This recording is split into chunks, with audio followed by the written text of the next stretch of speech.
States of America, and to the republic for which it stands, one nation, under God, indivisible, with liberty and justice for all. Boy, look at him bounce up and down in that chair like nothing. Right. That's great. Thank you. All right. I want to say good evening to anyone who is watching on YouTube tonight. If anyone is watching either now or later on, welcome to the Village of Victor board meeting for January 4th. Remember that you can chat in comments during the meeting. And so first on the agenda, after the salute to the flag, is privilege of the floor. And I believe Tom Viviano is with us. Tom, are you there? Your microphone's muted, Tom.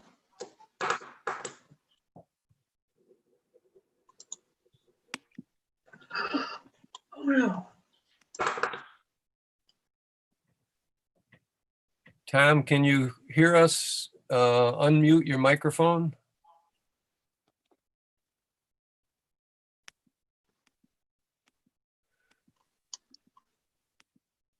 Okay, I should be, you should hear there me. he now. is. All right? You hear Yeah, me now? yep. Okay. How are you, sir? I'm well, COVID-free. That's good to hear. And so I consider Don and I very blessed. Absolutely. So you're here tonight with us, Tom, to speak about the flag in Mead Park, Yes, I am. Yes, I am. and we're here to listen. Well, I appreciate that.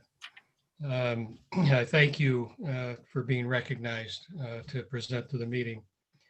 I find it profound that this meeting started with the Pledge of Allegiance to the United States of America.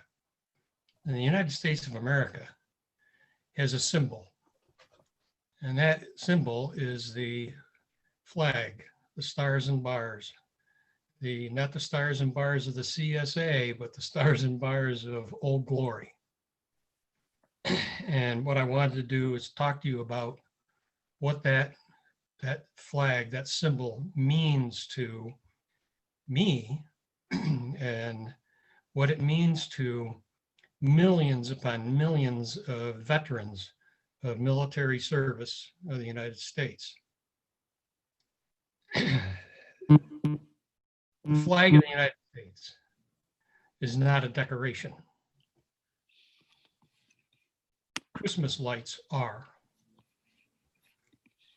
Combining them is a very difficult thing to do without violating the sacredness and the symbolization of the United States flag.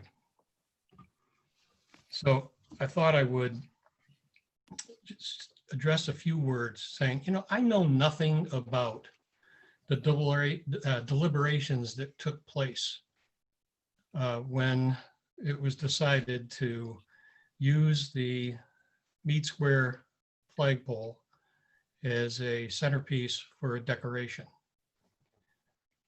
And actually, I'm not interested in what those deliberations were.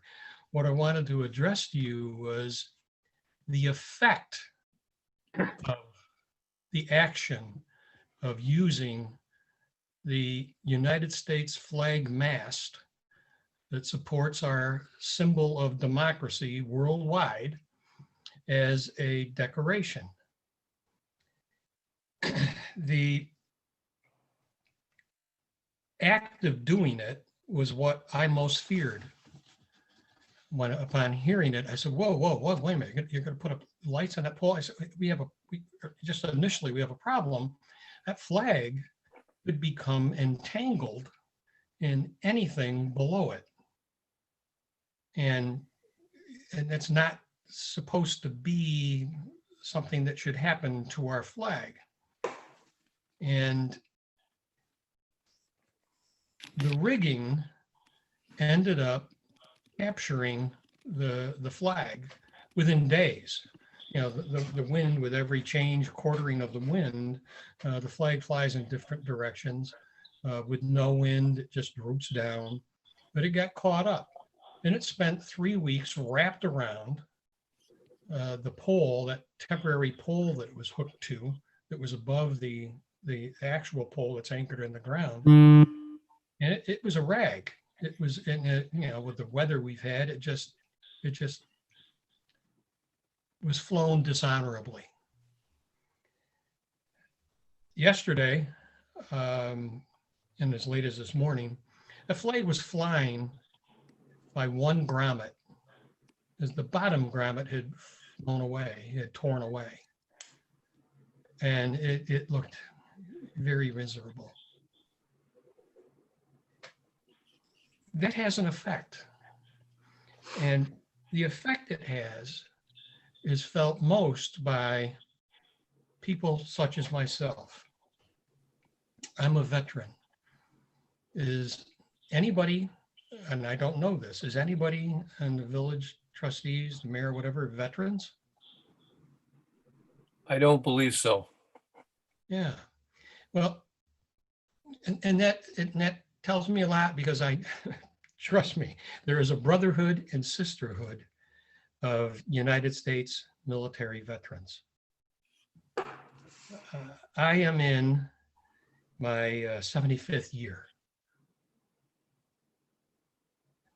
I sometimes wonder at that, but I smile about it, because who would have known I could live this long. My grandfather, my great-grandfather, my great-great-great-grandfather never lived this long. My great-great-great-grandfather was at Concord, and he was at Lexington. And after fighting there, he moved to Bunkers Hill. He was a Scotch immigrant.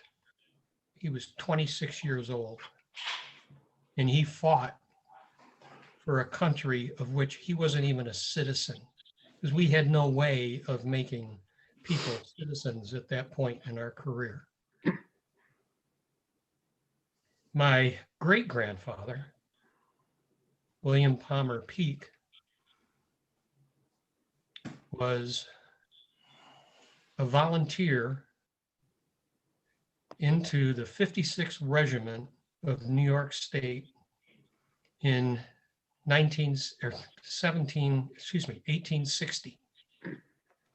The 56 regulars of New York State were known as sharpshooters. And that should be no surprise once you find out that this man grew up in the Delaware River valleys, probably shooting squirrels to live. But they were sharpshooters. And he left home and never returned for 4 years. He left as a private, enlisted in White Plains, New York. He spent 4 years down in the seacoast of the Carolinas fighting the rebels. And he came back as a first lieutenant. My brother and I were volunteers during the Vietnam era. We didn't get drafted. We volunteered. Both of us spent 4 years preparing to be artillery officers. He was a regular Army officer, and he spent 6 years serving around the world. His hardest years.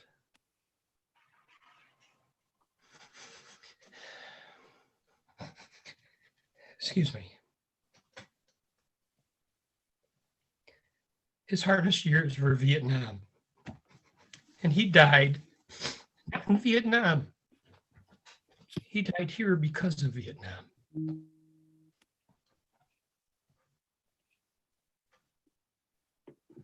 I served as an artillery officer in a training battalion. One of the things that tore me up was I was training good men to fire high explosives, to kill and maim people so that we could win for our cause. You have all kinds of ideas about whether we should have been there or not. That didn't make any difference. I had pledged my life to the United States of America. I'm joined by millions of men and women.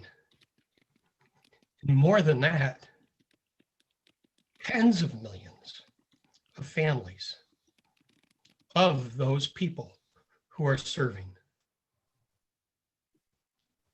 As I speak to you now, hard to believe, my 48-year-old son is deployed on a security mission for 14 months in service of this country.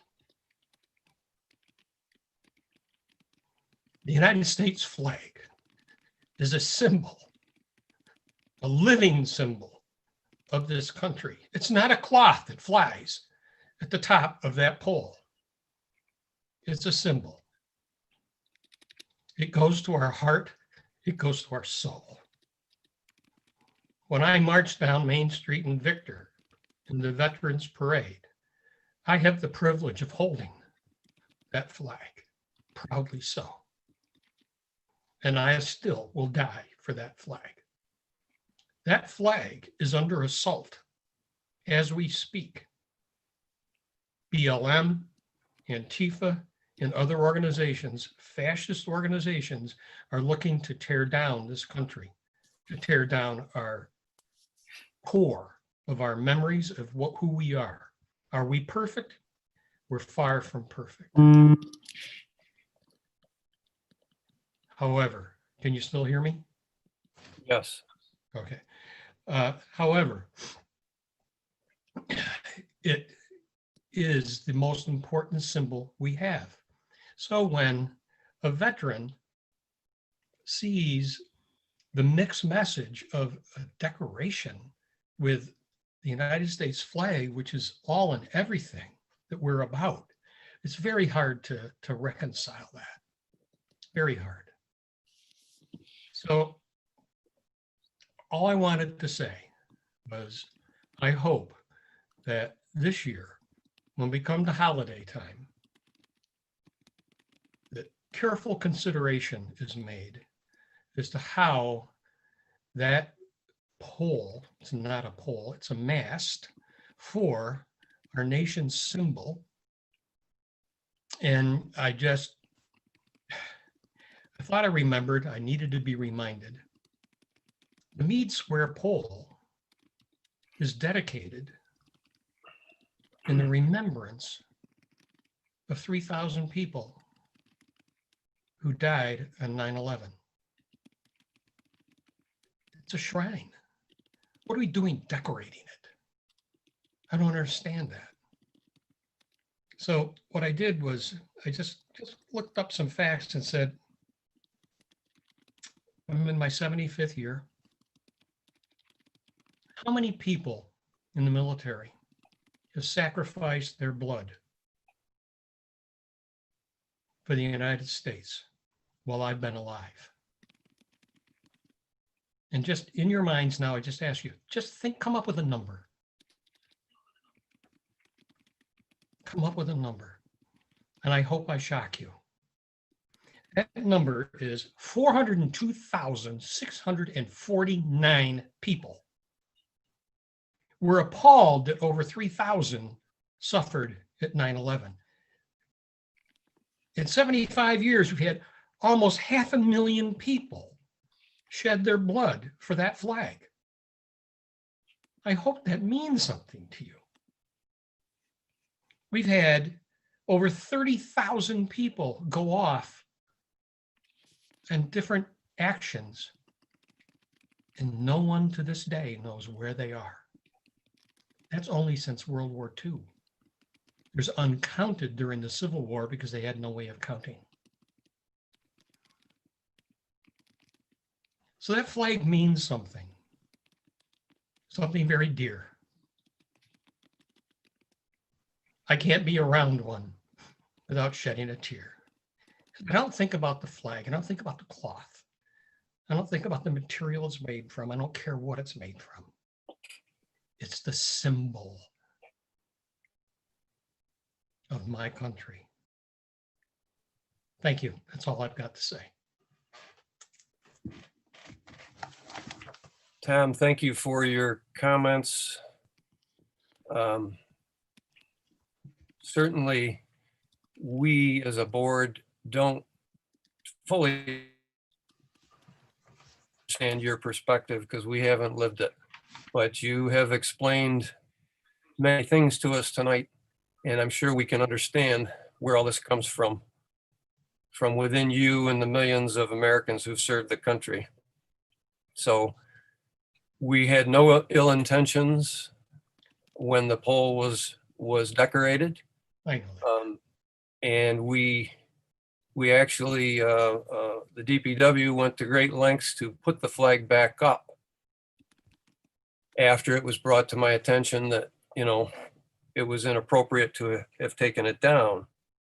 So we will take your comments certainly into serious consideration going Here it is. forward. And I'm more than happy to Yep. come and talk with yourself and the American Legion further about the matter. And I guess I can apologize on behalf of the village board if we created a situation that is viewed as disrespectful, because we certainly would never do that intentionally.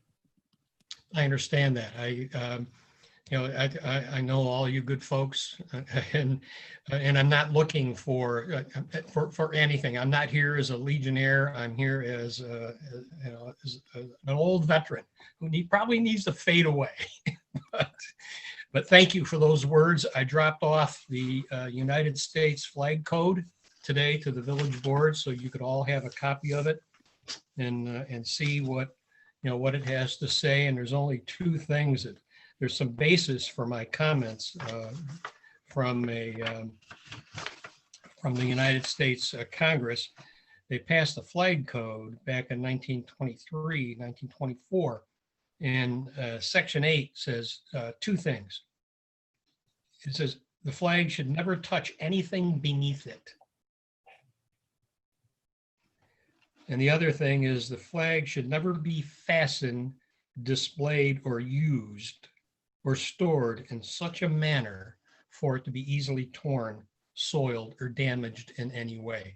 So just those two sentences say enough that, with some guidance, somebody could say, we probably shouldn't do this. And let's figure out how to do it, maybe better. So thank you for your kind words, Gary. I'm not going to take up more of your time, but thank you. I appreciate the forum. Thank you, Tom. We appreciate your comments and your concern for a very important thing in this country. And we will, going forward, be discussing the matter and figuring out a better way. Thank you. Appreciate that. Good night, everybody. All right, Tom. Thank you. And Mayor Haddon, just so you know, Mr. Viviano also donated a new flag for us to put up in the Mead Park tomorrow. All right, very good. We appreciate that very much. Great. Is Bob Haggett with us? Bob's not with us? Okay. Tom, are you still with us? Yes, I am. I want to make one thing really clear, and that is the job that the DPW did to decorate the pole and so forth. Yep. They went almost immediately when it was brought to our attention that the flag, shouldn't come down and so forth. They went out almost immediately and rectified that situation to the best of their ability. Oh, I know. I know. Which I think they actually did a pretty good job with.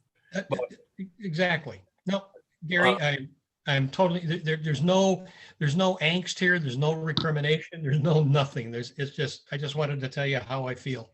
Well, I appreciate your perspective very much. Yep. Yeah. We're all in this together, Oh, yeah. Okay. Thank you very much All right. and have a good evening. You also. Good night. Okay. Moving forward to the clerk's report. I have a resolution to accept the meeting minutes from our December 21st meeting. Is there a motion? I'll make the motion. Motion by Mike, I'll second. second by Carol. Any comments or questions regarding the minutes from December 21st? Hearing none, all in favor? Aye. Aye. Are there any opposed? Hearing none, it passes. And I have a resolution to accept abstract number 15. Is there a motion for abstract number 15? I'll make the motion. Motion by Bob, I can second that. second by, was that Michelle? Yep. Is there any discussion on the abstract? The only point I have is I just realized I totally forgot to review the abstract. So I personally will abstain from voting on it. And I apologize for that. I guess being out of town for a few days, I guess I really was on vacation. Okay, no other discussion, questions, comments on the abstract? Hearing none, all in favor? Aye. Are there any opposed? Hearing none, it passes. And we have to pass a resolution about the village election. Now that the next annual village election will be held on Tuesday, March 16th, 2021. And further resolved that the polling place for the village election shall be held at the Village Hall, 60 East Main Street. Further resolved, polls shall be open from 12 noon and close at 9 p.m. Is there a motion? I'll make Make the the motion. motion. Motion by Carol, second by Mike. Any comments on the resolution? The only comment I would have is, let's hope the election goes forward on that date and we're not in the situation we were in last year. If there's no other discussion, all in favor? Aye. Aye. Aye. Are there any opposed? None. So I've just got a few other things. Jessica Pritchard from the library has asked to hang a banner over Maple Avenue for the month of February advertising Love Your Library Month. I sent her all the paperwork. JT said he has no problem with it. I just kind of warned her that the weather in February is kind of iffy. So it might need to be taken down if things get crazy out there, and John's gonna make that determination. So you might see it up February 1st, I guess. And I know we usually only keep it up for 2 weeks, but we've kind of slacked about that the last couple times because not many people are asking to put it up anymore. Yeah. Okay, so just to give you a heads up on that, because I think it'll be, nice to promote the library no matter whatever way we can. Yeah, I saw the email. Thanks, Pam. Yep, and then I sent everybody the new 2021 line officers, the fire department. Let me know if you didn't get that. And so we'll talk about the caucus in a minute, but the one thing I wanted to bring to everybody's attention is the zoning board and the planning board members are really slacking in their training. I mean, it's dropped down to like nothing, like only Meg is doing it out of those 10 people. Sean Sanderson did send me something today that he took 2 hours of training in November, but they're supposed to be taking 4 hours of training every year. And I realize that sometimes the training is repetitive because there's not a lot of options out there, but we do send them everything that is available to us. We forward it on to them. So, I understand that Meg maybe has more availability than some of the other ones, but I know there's something from Nikon that says it's mandatory, basically, or the best you can. Well, they're not doing it at all. So we might need to get on them a little bit about doing something at least. I mean, they're getting paid for barely having any meetings, let's face it. So the least they can do is put some sort of time in to learn something, maybe. So I'm just bringing that to your attention. I don't know if it's our responsibility to get on them about it, or to make them do it, or to make them attempt to do it. So, but I just want to bring it to your attention because now we're in 2021 and probably 2018 was the last time that even 2 or 3 of them did anything. So I appreciate you bringing it up. Carol, do you have a comment? Well, is some of the training online or is it all in person or? online, There is especially some- now, especially now, Right, there's well, more, that's what I there's was- more online than That's what I before. was thinking. There really shouldn't be a reason not to be taking it. But we always, we get some things from the county, and then we get some things from the Finger Lake, the Genesee Finger Lakes Planning Council. Right. And we always, either I forward it on to at least Meg and Sean Sanderson, or Roseanne will forward it on to both the full boards. And, you know, we get either no response or little. So I'm just bringing it to your attention because like I said, I don't know if it's our responsibility to make them do it. Is it mine?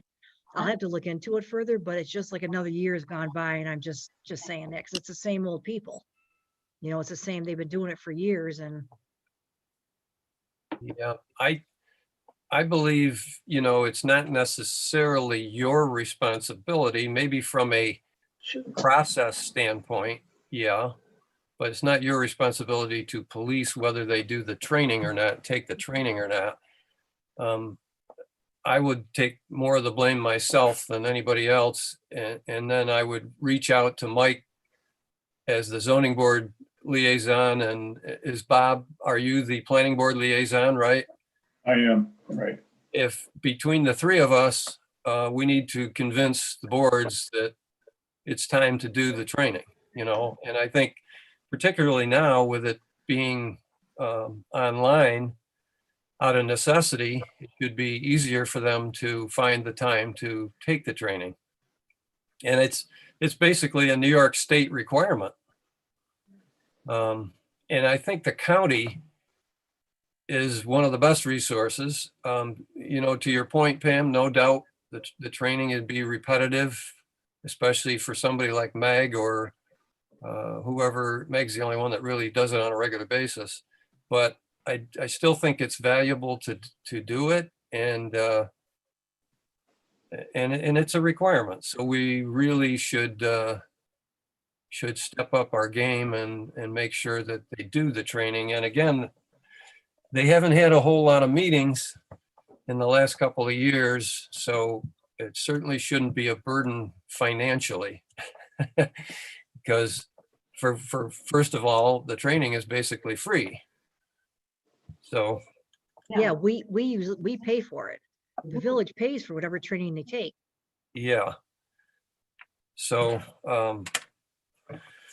I think the thing to do is get a list together, Pam, of what training is available. And I know you've done this probably 100 times, but what's available now in the coming months and then throughout 2021. And then I can pass this on to Mike and Bob, and they can bring this up to their respective boards. And Mike and Bob, any comments, any feelings on the matter? Nope. No, I think it's appropriate, and I know that the planning board is meeting in January, so if we had a list of training sessions, I would be happy to encourage them to do it.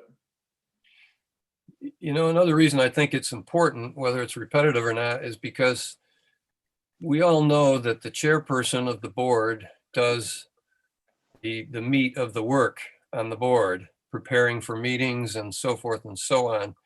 Mike could speak to that for sure. And it's time that we encourage the rest of the members of the boards to become a little more educated on the process in case they're called upon to run a meeting, because it could happen. I mean, at times we do get busy in the village and we don't know we're anticipating maybe 2021 to be a busier year because the COVID situation hopefully will eventually be under control. And we can go back to in-person meetings and, there'll be more going on out there that would be causing a need for the boards to meet. So I think it's wise to do the training, and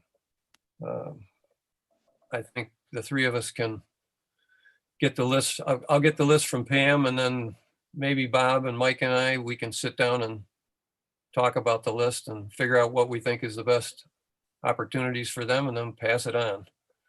And require them to report on what training they've had and when they had it.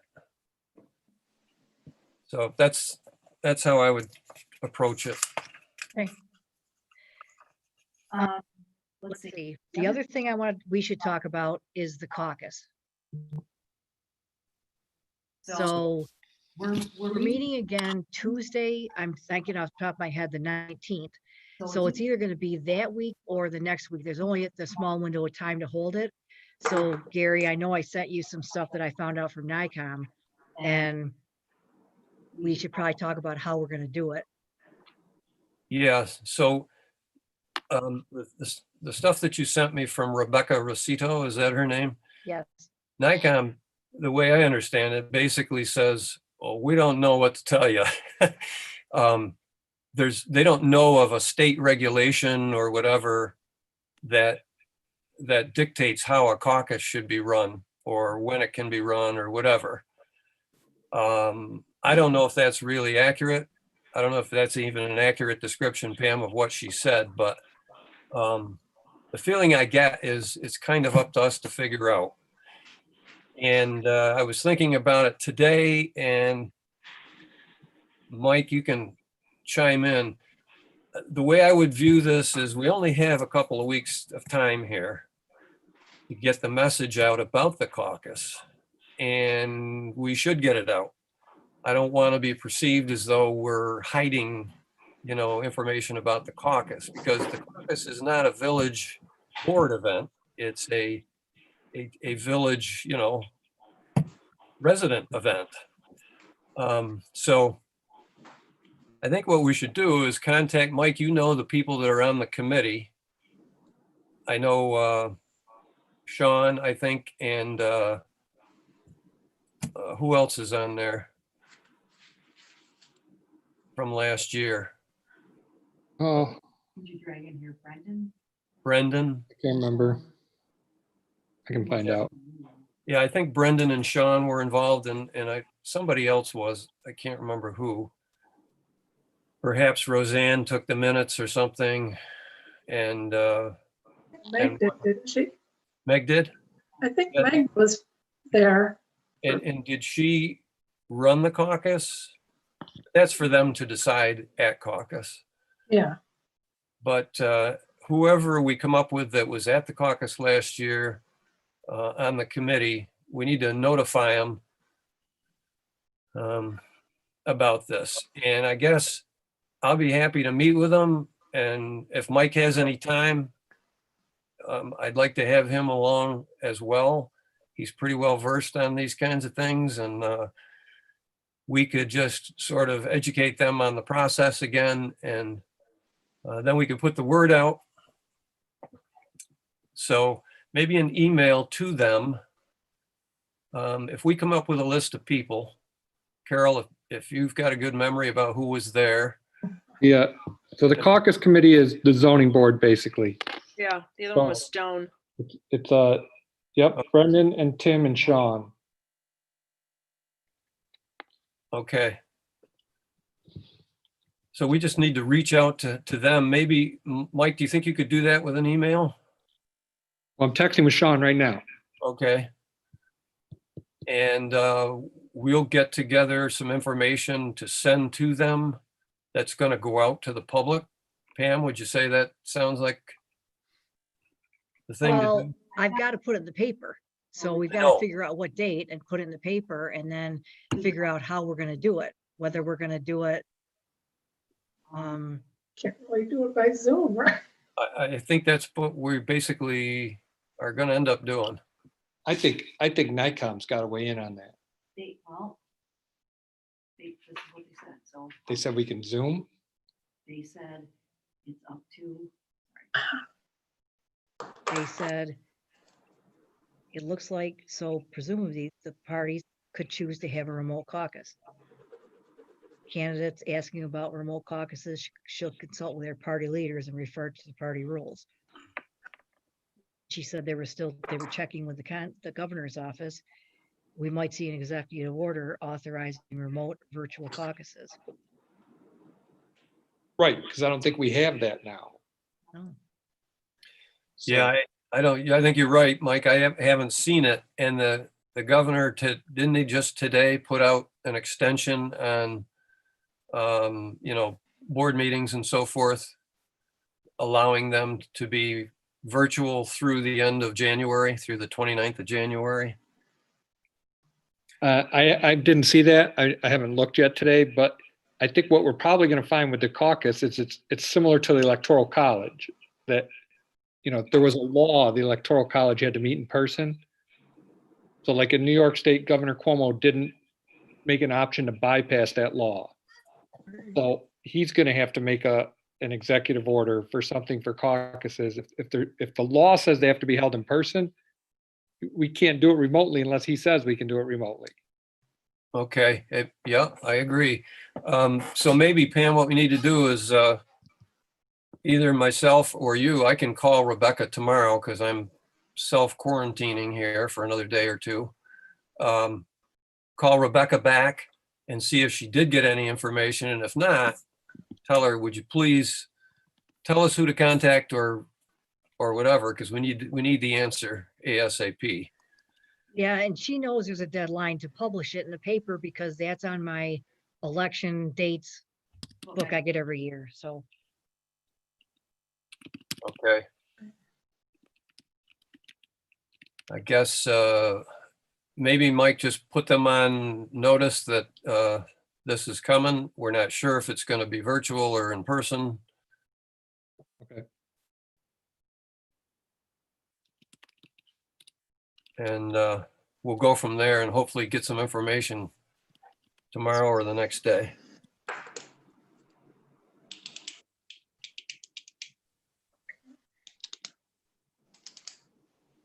I know. That's all I have. Somebody Don't else, forget- excuse me, Pam, somebody else I can reach out to maybe is Tom Harvey, because he's the one who sent me the message today about the governor extending the virtual meeting deadline.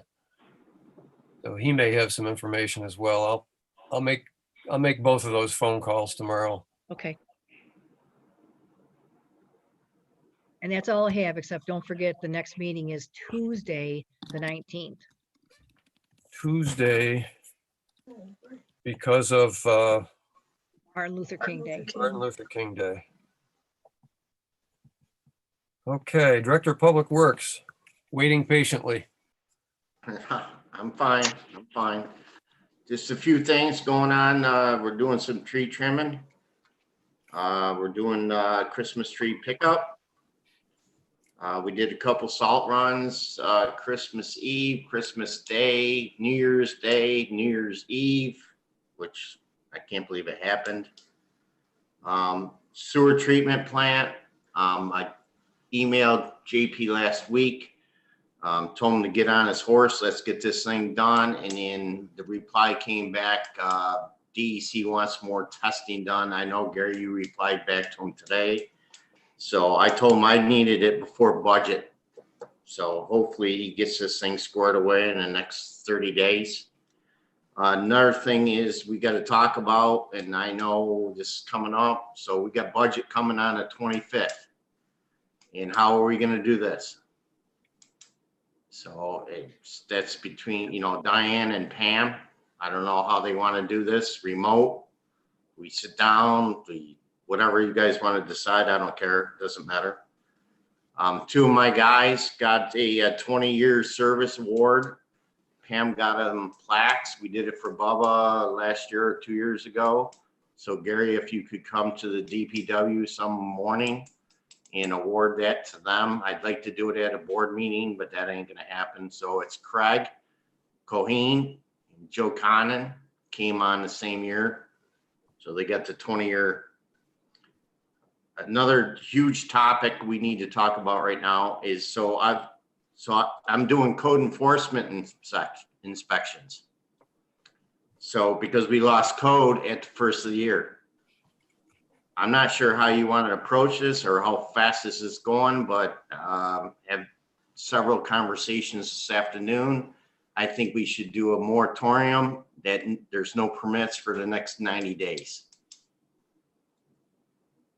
Because we have no code enforcement. We had nobody out there looking at this stuff.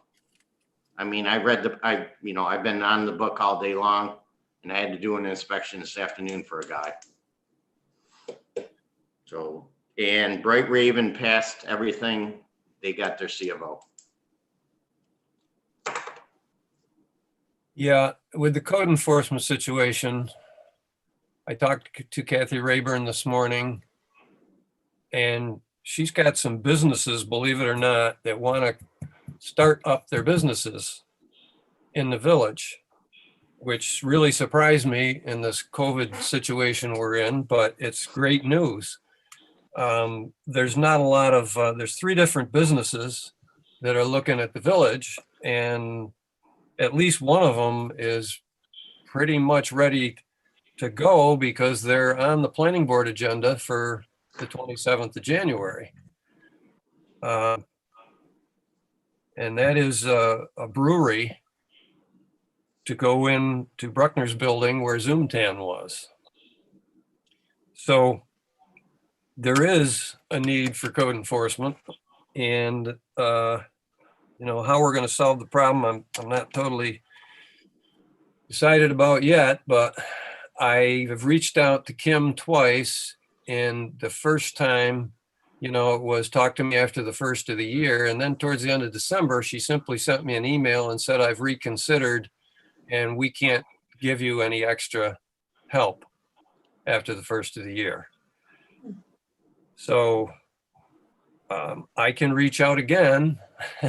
Don't know where that's going to get me, but in the meantime, I thought, well, first of all, the main concern is the ESL project that's in process right now. And JT and I had a discussion this morning, and JT told me, you think, right, that they're going to use some third-party people to inspect, which is not out of the question, but we got to see all of the documentation. So, I mean, that's a possibility to get us through for a while with the ESL project, because I don't want to stop that project, certainly. The other thing is I can make a phone call tomorrow to Farmington and see if they have any availability to help us out with inspections. I guess that would be my focus. I don't know how anybody else on the board feels, or JT, but that's the main thing we need to worry about is inspections in the short term here. And we do have some applications for the positions we created. I haven't seen them, and don't know if we got anybody who's qualified, but we gotta think about an interview and all that kind of stuff. So it's not going to happen immediately. But I don't know if anybody else has any suggestions about what to do with the code enforcement situation. All I can think of, I guess, is to reach out to a couple of municipalities and see, and I'll talk to the county, because they may know what municipalities might have availability.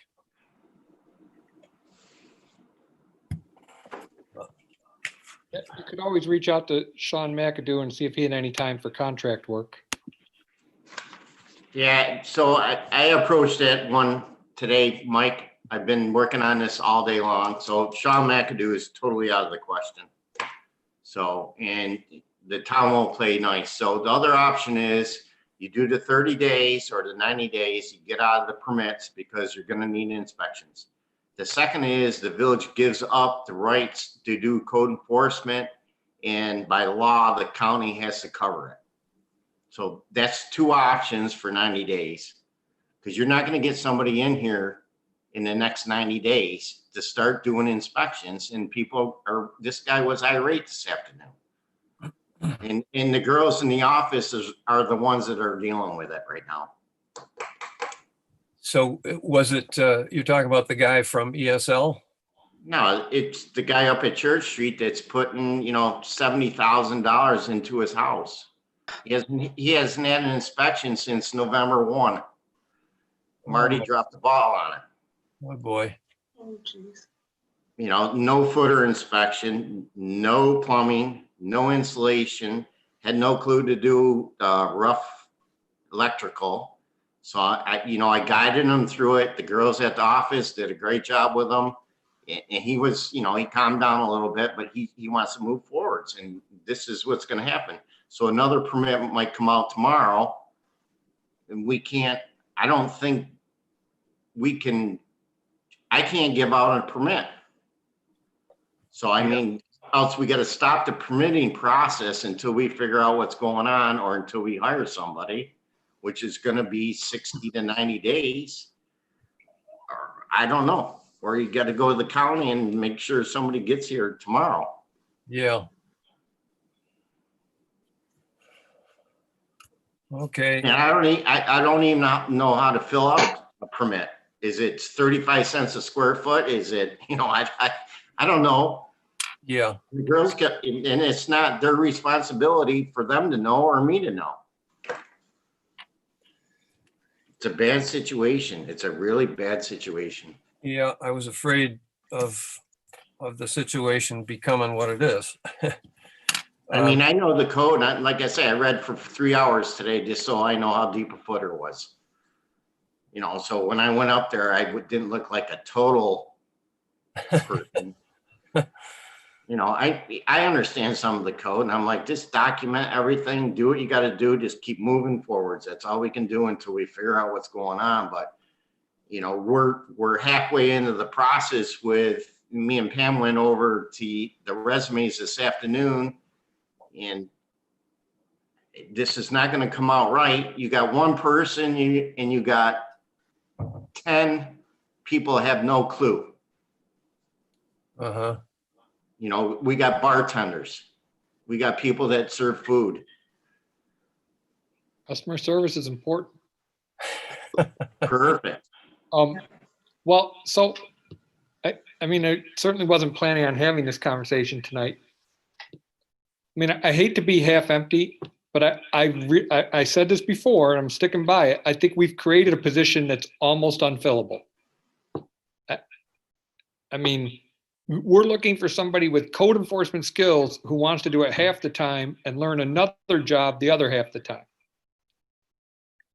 I don't see it working, but we need an answer today. So, if we need to put out a 90-day moratorium, I say we put out a 90-day moratorium tonight and then get in touch with the county and see if they can help. And if they can, it's easier to lift the moratorium than for people to keep coming in for permits. Yeah, I don't disagree with that. Kathy was nervous about a moratorium with new businesses wanting to come in, and if we have to tell them, sorry, you can't come in here. But well, which is better, telling them we have a moratorium or telling them you can't come in because we can't give you a permit? Yeah, I know. Or sending me up there and saying, I have no clue what I'm doing. I'm just the director of public works. And well, the truth of the matter is in a normal January, John would have had no time to do that today. We're just blessed that it's a weather light January with COVID going around us. So Maybe Kathy should talk to the town. Well, I think she has. I respect Kathy's point of view, right? That's her job to bring businesses in, but they, if there's a roadblock, again, that's not her concern, because I don't want her to lose her focus on bringing business in. But if we can't make permits, we can't make permits. So just to look at the big picture, if we're going to do the moratorium, it requires a public hearing. So if we set a public hearing tonight for the 19th, we're talking about 2 weeks. So I don't know how quick Kathy wants to get these people in here, but we can't even have the public hearing till the 19th. So, and then don't forget, it's gotta be filed with the state or it can go into law. So we're talking about, definitely a month to 6 weeks before it'll even go into place. I don't know, Gary, maybe, like I say, maybe Farmington's got something. I know that's, Pam has reached out to East Bloomfield. That guy works 30, or West Bloomfield works 30 hours a week, and I don't know, maybe can do 10 hours. I don't understand why Big Brother can't play. Yeah. Well, I got work to do tomorrow. Let's put it that way. I mean, And it's only going to get worse come April. I mean, right now we're in a lull. right. And I'm actually surprised. I'm actually surprised that there's going on what there is going on. I didn't really anticipate that, but Well, it just happens to be one person, but this guy's been calling and calling. So he wants to move forward. He wants to get his house done. It's 169 Church Street. ESNL, they're doing third party. So as long as they document everything, we're square on that one. But like I say, once April comes, it's gonna ramp. okay. So what are we going to do tonight about a moratorium? I would schedule the public hearing. Go ahead and schedule it. Yep. And, if a miracle happens in the meantime, we can deal with that. You can get rid of it. Yeah. Or if you hire somebody, I mean, Pam's reached out to, several places that we might get some good candidates, and then we can start doing interviews, but you're still 30 to 60 days. Yeah. The thing is, if we had a good candidate, we could hire them right now. Well, You we know. don't have one. We don't have one right now, just so you know. So Yeah, we don't, I went through it with Pam this afternoon and there's nobody there yet. We got one real close. All right, well, is there a motion to schedule a public hearing for Tuesday, January 19th, to place a moratorium on building permits and inspections for code enforcement I'll make that motion. for 90 days? Motion by Mike, I'll second it. second by Michelle. Any discussion? Reed, any comments?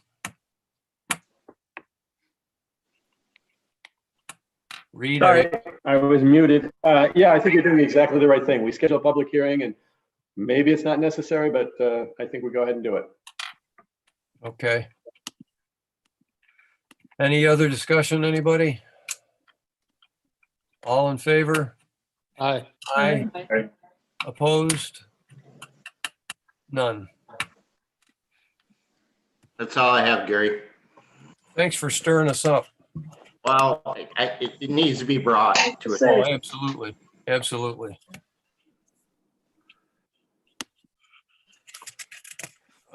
By the way, I saw the new bucket truck in action today.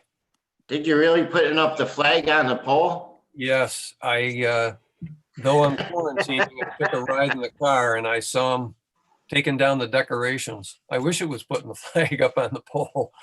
Well, so I wanted to talk to that guy, just to give him my 2 cents, because how I am. So we did it the reason we put the lights up was just to make the village more vibrant. It wasn't to the flag and all that stuff. And you and me went over it. Yep. So he came there yesterday and, he went after Sean Meehan, and they put a new flag up this afternoon, and, we're going to take the lights down. And I mean, I told the guys it was just a temporary thing. It's not, there was no disrespect in doing it.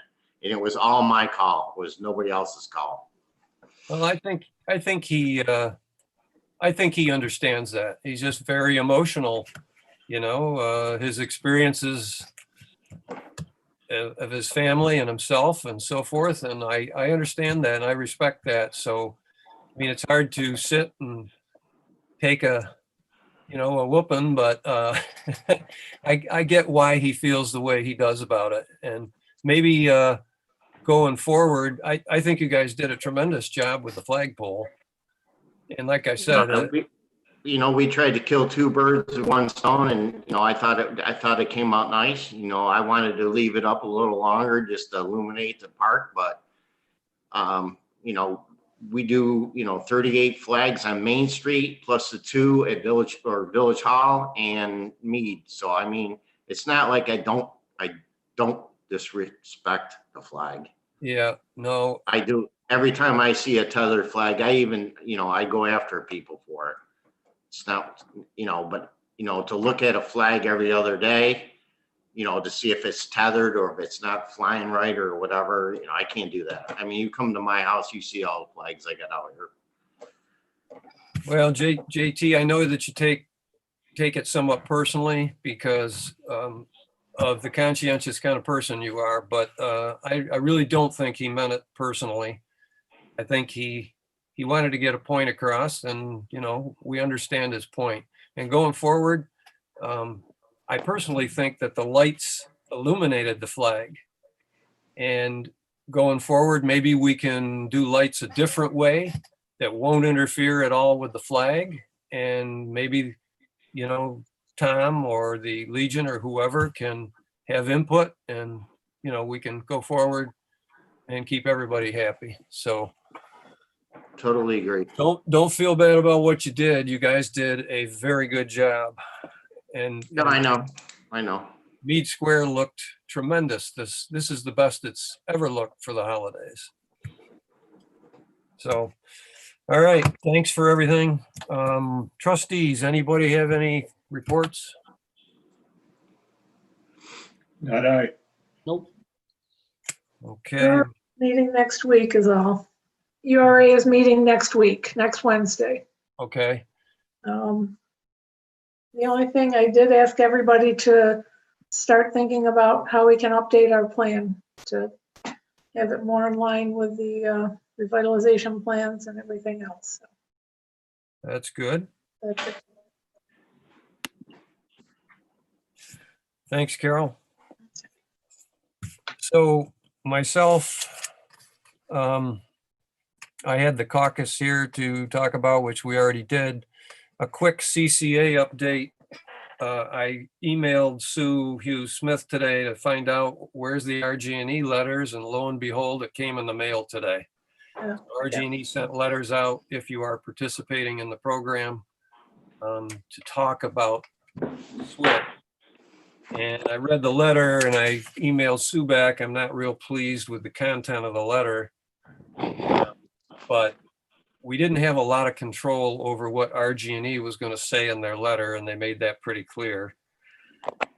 I think the last paragraph, if any of you are participating, and hopefully you are, the last paragraph in the letter, I think will confuse a lot of people, because it's talking about if your supplier does not bill via a consolidated bill, which of course they are. They didn't need to put that in there at all. They knew it was all going to be on one bill, but remains to be seen how the public will view that. And I don't know if you all got the email or if I just got it, and Michelle got it, I know. Sue said that Canandaigua and Victor residents, only 8% opted out during the opt-out period, which was pretty good.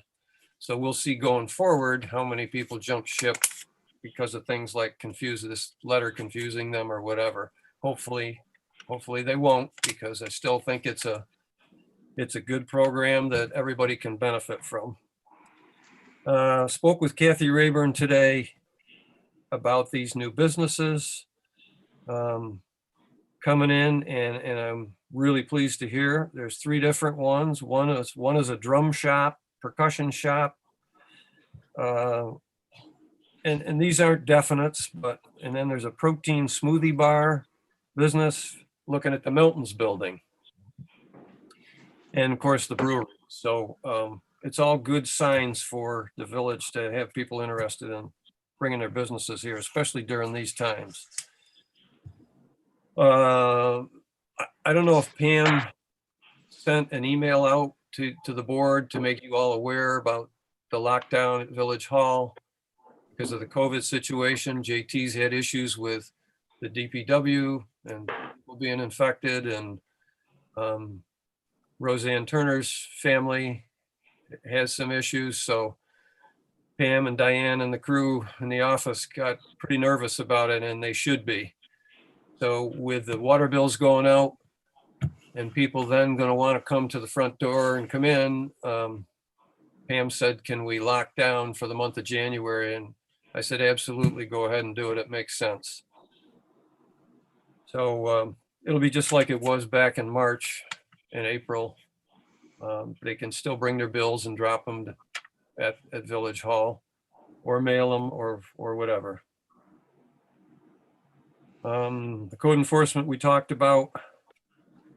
And then also, I'm waiting for a response from Wes Petty regarding the code revisions that we're still working on. I called him today and he didn't get back to me. I'm sure he's busy, first day back from vacation. So I'm sure he'll reach out to me sometime this week so that we can get that document that he was going to produce for us to clarify the changes. That's about it for my report, other than I would like to go into an executive session, but before I do that, I'll ask Reed if he has anything additional tonight. I don't, nothing further. Okay. So I would like to go into an executive session regarding a possible real estate transaction, and everybody present here, please stay for the meeting. And when we come out, I do not believe we will have any other business to conduct except to adjourn the meeting. So I'll ask for a motion to go into executive session. Make the motion. A motion by Carol, I'll second it. a second by Bob. Just letting the public know that when we go into executive session, the public is not privy to the executive session. There are certain matters we can discuss, and real estate is one of them. So thank you for joining the meeting tonight. If you are out there,